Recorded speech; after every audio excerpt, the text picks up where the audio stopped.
अस्सलाम वालेकुम वरहमतुल्लाह। दोस्तों, अपना अगला टॉपिक है रिपोर्टाज।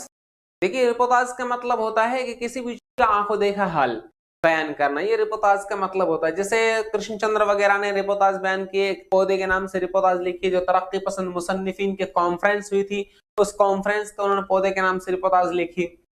तो ये रिपोर्टाज, ये वाली रिपोर्टाज एक क्या है, नस्र की एक अदबी सिन्फ है जो फ्रांसीसी जबान का लफ्ज है। रिपोर्टाज वगैरह जिसको, ये फ्रांसीसी जबान का लफ्ज है, ठीक है। रिपोर्टाज को अंग्रेजी में रिपोर्टाज ही कहते हैं, मतलब RIPORTAZ।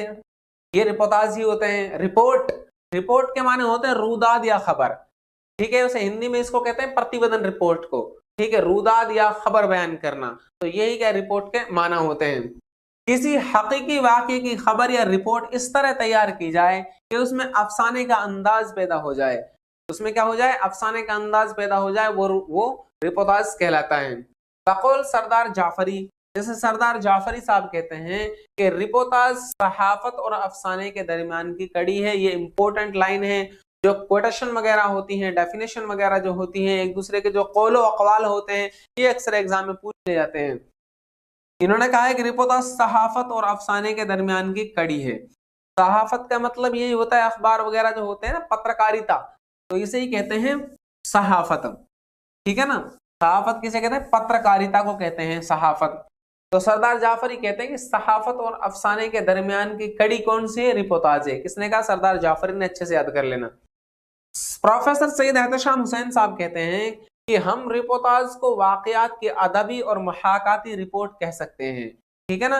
कि किसी भी चीज को साहित्यिक रूप से और मुहाकाती रूप से बयान करना, ये रिपोर्टाज कहलाता है, ऐसा इन्होंने कहा है। ये कहते हैं कि रिपोर्टाज का मतलब है कि चश्मदीद वाकयात, चश्मदीद वाकयात का मतलब होता है आंखों देखे हालात या वाकयात इतने दिलचस्प अंदाज में बयान किए जाएं कि सच्चा या सच्चा वाकया या कहानी सा लगे। मतलब आपने किसी चीज को देखा, तो आप किसी चीज को देखने के बाद उसको इस अंदाज से बयान करें, इस तरीके से लोगों को समझाएं, सिखाएं, मतलब लिखने के अंदाज में, कि उन्हें लगे कि गोया वो क्या है, हम वहीं खड़े हैं और उसको देख रहे हैं। मतलब पूरा क्या है, सच्चा सा लगे, हकीकत सा लगे। ये होती है असल रिपोर्टाज का मतलब। अदबी सिन्फ के एतबार से, मतलब साहित्यिक श्रेणी के एतबार से, रिपोर्टाज को तासुराती रूदाद का नाम दिया जाता है। क्या नाम दिया जाता है, तासुराती रूदाद। रिपोर्टाज में उस्लूब बयान की खास अहमियत रहती है। मतलब किसी भी चीज को किस अंदाज से बयान करना है, तो ये इसमें क्या है, खास मलका है, खास अहमियत का हामिल है। खास तौर पे अवाम के सामने किसी चीज या वाकया के बारे में बयान देना या इत्तला देना रिपोर्टाज है। अवाम उन्नास के बारे में, अवाम के सामने आप बता रहे हैं किसी वाकये के बारे में, लोगों को समझा रहे हैं, भाई वहां पर ऐसा हुआ था, ये हुआ था, वो हुआ था, तो यही होता है रिपोर्टाज।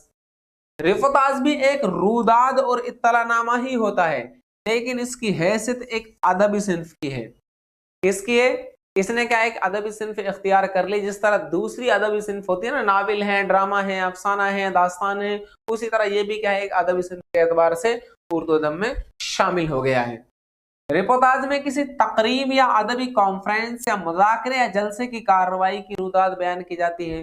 मान लीजिए कहीं पर कोई जलसा हुआ, कोई मजलिस मुनाकिद हुई, आप उस मजलिस की पूरी डिटेल अपनी एक खास रिपोर्ट तैयार करें और उसे क्या लोगों को बयान करें, तो यही रिपोर्टाज होता है। तो गोया ये हुआ कि जो मजलिस को पढ़ रहे हैं, गोया को उस मजलिस में बैठे हों। रिपोर्टाज निगार वाकयात को इतने दिलचस्प पैराए में पेश करता है कि रिपोर्टाज शाइया और खाके की हुदूद को छू लेता है। देखिए, आपको पता है इन शाइया में क्या होता है, इन शाइया में बात में से बात पैदा होती चली जाती है, यही इन शाइया का फन है, ठीक है ना। तो यही इसमें कह रहे हैं कि इस अंदाज से वाकयात को बयान करता है कि वो जिस तरह इन शाइया एक दिलचस्प होता है ना, खाका दिलचस्प होता है, ये भी क्या है, लोगों को बहुत दिलचस्पी के साथ अपनी ओर पढ़ने पर मुतासिर करती है। रिपोर्टाज का मकसद सिर्फ इत्तला देना या खबर देना नहीं होता, क्योंकि खबर या इत्तला के इल्म के बाद फिर उसमें कोई दिलचस्पी कायम नहीं रहती है, वो जल्दी ही बासी या बेमसरफ चीज में बदल जाती है।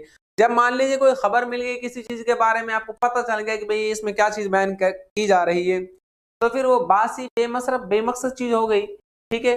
रिपोर्टाज लिखने वाले के लिए जरूरी है कि वो तख्लीकी मिजाज भी रखता हो। तख्लीकी मिजाज का मतलब होता है कि वो क्रिएटिव माइंड हो, ठीक है, नई नई चीजें क्या पैदा करने वाला हो, तो उसमें खबर को अफसाना बनाने की अहलियत होनी चाहिए, इस अंदाज से बयान किया जाए कि लोगों को पढ़ने में भी क्या है, दिलचस्पी हो, है, उन लोगों में उकताहट पैदा ना हो। रिपोर्टाज की सिंफ का तरक्की पसंद तहरीक के जेर असर फरोग हुआ, मतलब तरक्की पसंद तहरीक जब शुरू हुई थी तो इसी तरक्की पसंद तहरीक के जेर असर, इसी के तहत इस रिपोर्टाज की सिंफ है, इसका फरोग हुआ, इसका विकास हुआ। अंजुमन तरक्की पसंद मुसन्निफिन के जलसों की रूदाद, हमीद अख्तर ने अफसानवी और महाकाती अंदाज में तहरीर, किसने, हमीद अख्तर ने, और जो अखबार हफ्त रोजा निजाम में शाये हुई, एक अखबार का नाम है निजाम, जो हफ्त रोजा अखबार था, इस निजाम नाम के अखबार में इनकी रूदाद शाये हुई जो हमीद अख्तर साहब ने बयान की है। ठीक है, ये बज़ाहिर उन जलसों की रिपोर्टें थी, लेकिन इन जलसों की रिपोर्टों में कलमकार की जाती तासुरात और रंग आमेजी ने उन्हें एक दिलचस्प रूदाद बना दिया। उर्दू में कृष्णचंद्र की पौधे, जो कि अंजुमन तरक्की पसंद मुसन्निफिन की हैदराबाद कॉन्फ्रेंस की रूदाद है। हैदराबाद में अंजुमन तरक्की पसंद मुसन्निफिन के इजलास की कॉन्फ्रेंस हुई थी, उसी कॉन्फ्रेंस की रूदाद पंडित कृष्णचंद्र ने एक रिपोर्टाज पौधे के नाम से लिखी, और जो आजकल क्या है ऐसी के नाम से शाये हुई है, और इसको क्या है निसाब में भी शामिल किया गया, आप पढ़ सकते हैं। सज्जाद ज़हीर ने यादें के उन्वान से रिपोर्टाज लिखा है। इसी तरह बहुत से उदाबा ने इस सिंफ में खामा फरसाई की है। खामा फरसाई का मतलब होता है लिखना, ठीक है, यानी और बहुत सारे अदीब हुए हैं जो साहित्यकार हुए हैं, इन्होंने भी रिपोर्टाजें अपनी अपनी तैयार की है। ठीक है, तो ये आपके सामने था, इन्होंने भी क्या अपनी अपनी रिपोर्टाज तैयार की है। तो ये रिपोर्टाज का एक छोटा सा टुकड़ा था। देखिए जो कुछ रिपोर्टाज आपको मिलती हैं, ज्यादा है नहीं, ये चीजें इतना बड़ा टॉपिक है नहीं, रिपोर्टाज का बहुत शॉर्टकट छोटा सा टॉपिक है। ठीक है, अब इसी चीज को मैं धीरे धीरे लिखवाता रहता तो ये क्लास भी बहुत बड़ी बन जाती, तो उससे कोई फायदा नहीं। असल कंटेंट होता है आपका याद करना, कम वक्त में ज्यादा चीजें आपको याद हो। ठीक है, अस्सलाम वालेकुम व रहमतुल्लाह।